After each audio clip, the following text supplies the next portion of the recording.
How to check if memcached is running and started if not from Python?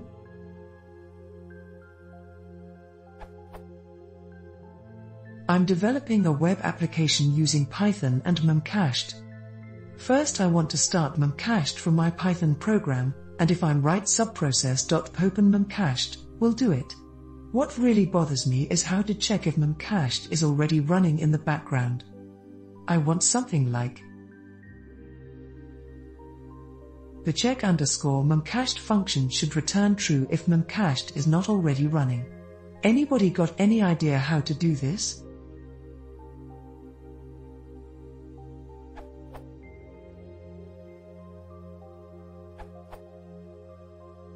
The best way to check may depend on your platform.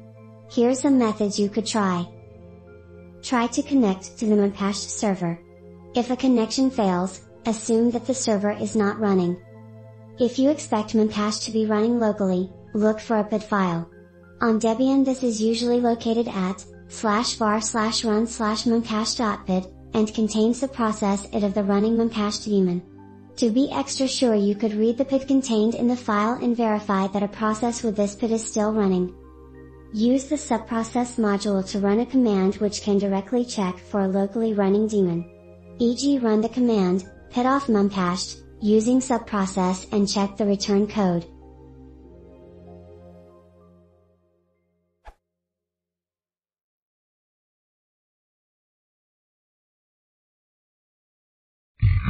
If you want to see more, please consider subscribing.